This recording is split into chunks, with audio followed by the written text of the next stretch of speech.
I was really concerned about the candles. I'm so glad. You know what I mean? It's just, whew. I don't think it would have been a valid mass. You know what I mean? If you don't have candles, like, is it even real? So good thing that, no, we had a little problem with that actually at the 10 o'clock mass. We got it figured out eventually, but our little clicker the devil got into our clicker, and it wasn't like lighting, and so we had to pray some prayers of exorcism over the lighter, and then it was fine. And well, we were trying to use the clicker to light the... Oh, gotcha. Yeah. There's three of them. To light the taper. At any rate, neither here nor there. But what is here is the Lord and the good word of God, which we just heard. And the good word of God, right, in our Holy Week celebration, which is, we were kind of marveling on this just before Mass, looking very different this year than it looked last year, isn't that right? I mean, we were looking at a bunch of palm branches last year, and you guys were all at home watching on a TV, and nobody was quite aware at that time, like where things stood. And, we've had a long time to kind of think through all that stuff. It's a strange world. It's a strange world. It's a world that you and I live in that is able to identify all kinds of problems, right? And given that we have a world full of problems needing solutions, we go about trying to find those solutions. And as it happens in our world, the one that you live in and the one that I live in, the solutions that we are often trying to pursue are ones that are only allowed to come by those who, of course, as you know that I've said this before, give us the right evidence based upon whatever surveys they've done, and as long as they have some sort of letter out after their last name and have been authorized by someone, this is how we go about solving problems. And if you don't have any of those qualifications, well, then you should probably just sit and wait till someone gives you an answer, right? Because we live in a world that depends upon whatever sort of expertise is out there, so that whatever good that we're seeking will finally come to pass. But somehow that's not, that authority is not given to the many, but only to the few. But we know, and I know, that there are lots of things out there that lots of us are experts at that nobody ever stood in a classroom for. And in fact, most things in life, the most important things in life, are things that we all know that we never needed to be educated on in any sort of formal sense, because they're given to us as a normal part of our own human experience. Yeah, we're experts at lots of things, and I would argue, as I said, we're experts at, in fact, the most important things, not because we have a degree or because we've been commissioned. The expertise that you and I have is on full display in the gospel today. The problems of the world that plague our day are not altogether different from the problems of the world that plagued Jesus' day that we heard in today's gospel as well. And isn't it interesting how God goes right into that conundrum? The conundrum so a couple of very basic things that we're all experts at, or that we all have experience of. And one of the things that we all have experience of is that we have a lack of knowledge sometimes. There's a lot of situations in life where we're all needing a kind of knowledge that we don't have. And when we don't have knowledge that we need to have, it's kind of on full display. It's something that people tend to be able to see around us in public as well. That's all over today's gospel. There's this great contrast that we notice between the knowledge that Jesus has and the lack of knowledge that the apostles have, the disciples have. We're all experts in our lack of knowledge. Nobody needs to tell us we're an expert in that. No one needs to qualify that for us. We all pretty much know that we have that anyways. And we also are all experts, I think, in this. It's a really specific, fancy degree. I think you've heard of it before. It's called coulda, woulda, shoulda. Anybody ever heard of that one? Yes, okay, so you know what I'm talking about, right? Yeah. We never had to learn that one in class because we already knew how to do it, didn't we? Right, it's the experience that we have in life of the fact that there are lots of things out there that we wish we could do, but somehow can't, or that we believe that we would have done if, but in fact we didn't because we wouldn't, because the if wasn't there. Or somehow we should have done X, Y, or Z, but we found ourselves, for whatever reason, unable to do what we should have done, right? We all got PhDs in that degree. We all got PhDs in our ignorance. Jesus goes into the human story to solve those two conundrums. And he does so in such a strange way. Because we believe that in a world that needs to solve problems, the way that you solve problems is through these two very means. We solve problems if we know something we didn't know before. Knowledge, somehow we believe, in a lot of our experience, in a limited way, it does, right? If we have knowledge, we'll do something different. Or if somehow we had power that we could have done, it would have happened, or we would have done if somehow we were strengthened into what we know we should do, then somehow the good will come about or the evil will be prevented, and that problem too will be solved. And Mark does a really great job of this, because in the story of Mark, he goes into great detail, and on multiple occasions, he's cluing us into this fact that there's all kinds of things that the apostles and the disciples don't know, and all kinds of things that the disciples and the apostles can't do, or shouldn't do, or won't do. Nobody knows how it's going to happen, how we walk into, the festival, the Feast of the Unleavened Bread, but Jesus says, here's what's going to happen. When we walk into Jerusalem, you're going to find this guy, and this is what's going to happen. You're going to tell him this phrase, and that's going to unlock the secret for you. And lo and behold, they go in, they find the tethered colt, they say the right code phrase, and then it comes to pass. And then Jesus says, here's what's going to happen. Here's how we're going to celebrate the Feast of the Unleavened Bread. Here's what we're going to do for the Passover. You're going to walk to this guy. He's going to have a jug of water. You're going to go and you're going to find the innkeeper. You're going to say this phrase. He's going to give you the upper furnished room. And then we're going to have our Passover there. And lo and behold, this is what happens. And they didn't know that either. They had no idea that they were going to betray Jesus. He said, I tell you, one of you is going to do it. They have no idea that he's going to be arrested, but Jesus knows he's going to be arrested. They have no idea he's going to be denied. Jesus knows he's going to be denied. In fact, he tells them that, and they still say, no, that's not what's going to happen.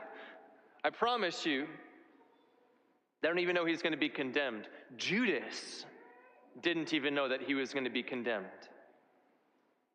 We don't hear that fact in Mark's account of it, but in Matthew's account of the Passion, it says that Judas realized that Jesus was going to be condemned, and when he did, he went back to the chief priests, and he threw the money at him, and he said, I've condemned innocent blood. You have to let this man go. And they said, see to it yourself. Right? And we see in full display these questions. Can you do this? Would you do this? Right? Certainly, if Peter could have, he would have fought any number of guards with swords and clubs. If he knew that he could have saved Jesus from being arrested, he would have done that. Peter and James and John, they could have stayed awake and kept watch with Jesus for an hour. There was really nothing that prevented them from that, but evidently they didn't.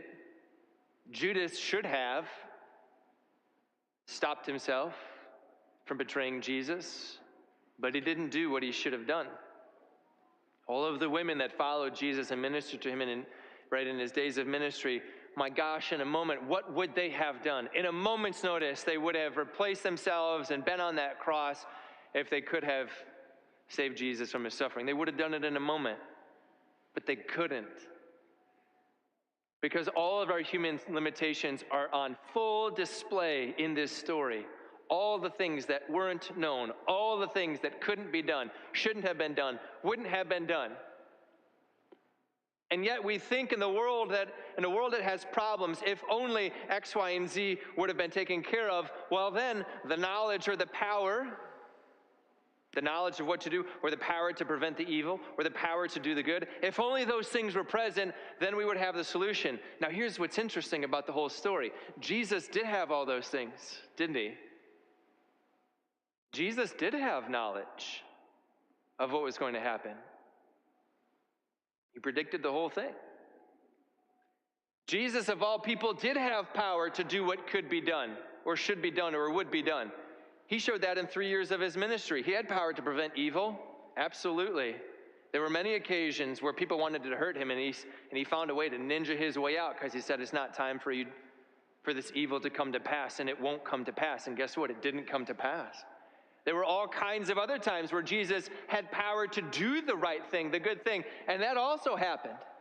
He did have power to bring about restoration, to bring about forgiveness of sins, to bring about reconciliation of relationships. Clearly, all of our limitations were not the limitations of Jesus.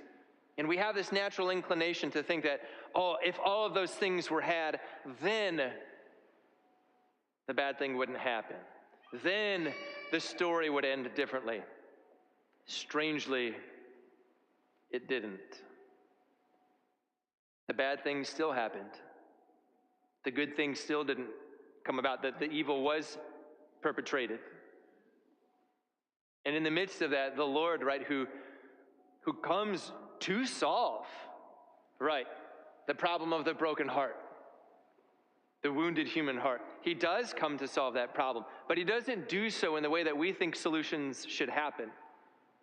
And he gives this sort of mysterious offering as a solution. St. Paul would actually think about this 25 years later, right? He's pondering this very thing about the difference between the limitations of humanity and the unlimited goodness of God. And he says, what was it really? What was it really that sort of was the key that unlocked the door? And you notice in Paul's own commentary, which we heard again with our own ears in the second reading, Paul doesn't say this: it was the foreknowledge of God that saved us all. He didn't say it was the power of Jesus to prevent evil that saved us all. He didn't say it was the power of Jesus to produce miracles that saved us all. What is it that got Jesus above the fray? How was it that he was able to exalt what had been lowered and broken? St. Paul says it was this alone: the obedience of Jesus. The obedience of Jesus. What made Jesus obedient was that he knew the voice of his Father and was faithful to the voice of his Father.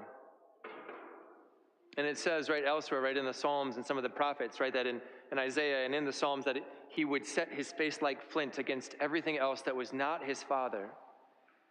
Because he knew ultimately that the solution to the problems of humanity was not in knowledge, was not in, right, these sort of so-called supernatural powers in order to change people's circumstances. He said the only solution to the story of the human heart is actually the divine life that's in me. And so when he's in this most treacherous moment of his entire life, notice what he doesn't give to his apostles. He doesn't give them an explanation in the moment of all things that are going to pass. He doesn't give them the power to defend him from being arrested. He doesn't give them the courage to refrain from the evils that he knows they're going to do. He doesn't give them any of those things because those aren't the solution. What Jesus does do is he says, here, this is my body, this is my blood. That's what he offers as a solution to the illness, the sickness of the human heart, of the neediness of the human condition. And I think, right, that in his heart of hearts, in my own sort of praying on this, I just have to imagine that in that moment, right, these are all the things that he's not saying is, oh my gosh, like, how am I going to prepare for this? What am I going to do? What am I going to say to them? How am I going to give them the things they need? No, the only thing that Jesus must have been asking himself in his heart in that moment was, who's my Father? Who's my Father? He wasn't asking, what can I know? He wasn't asking, what good can I do or what evil can I prevent? He was asking himself, who's my Father? And if I know my Father, and I know the life of my Father and the goodness of my Father, that is what has power to extend beyond all of these evil things which are going to pass. And if the human heart is also going to get past its own limitations and its own evils, the only thing that can do that for the human heart is the life of the Father that's in me. And so he says, in effect, to each of us, in that confusion, do you struggle in your life with all of the knowledge you don't have that you wish you have, that you wish you could? What will bring your heart to rest? Is it the knowledge after all? It's not. I tell you, it's actually on the altar for you. That's what will satisfy. Do you struggle with that PhD in coulda, woulda, shoulda? All the things you wish you could have done, or you would have done if, or you should have done if? And do you want restoration in that? Do you want solution in that? Do you want peace in that? Because I tell you, it's not in the power to change your circumstances. It's actually here on the altar for you. And if you and I look back upon this last year of our life, we walked through the same journey that Jesus walked through himself. We walked in the same world that Jesus walked into. And we went through the same evil that Jesus went through. And this is what I think is the greatest evil of the last year, which Jesus knows is the greatest evil as well, because the world didn't have a clue in that time either. The world thought that the greatest evil that could be perpetrated upon someone was the suffering and death of their own body, which is exactly what they threatened Jesus with, and exactly what they perpetrated upon him. And it's the same thing, the same way that our world lives. The same way that our world lives is that the only and the greatest evil that we have to avoid is the suffering and the evil and the sickness and the death of the body. And everything that we absolutely have to do in order to prevent that, we must do at the cost of everything else. And Jesus says that's not it. There's something worse, which is the suffering and the sadness and the death of the human soul. That's the greater evil. And the solution to that greater evil is not in knowledge and not in power. It's only in the divine life of the Father, which we receive on the altar when Jesus says, "This is my body and this is my blood." The greatest evil that we've had in the last year was those moments when we couldn't actually be here with each other. You spent last Holy Week not receiving what Jesus intended us to receive in the way that he intended us to receive it. That was a grave evil. And I'm not saying that to blame anybody. Welcome to the world in which we live. But we have, a different kind of clarity this year, don't we, about what's truly going on.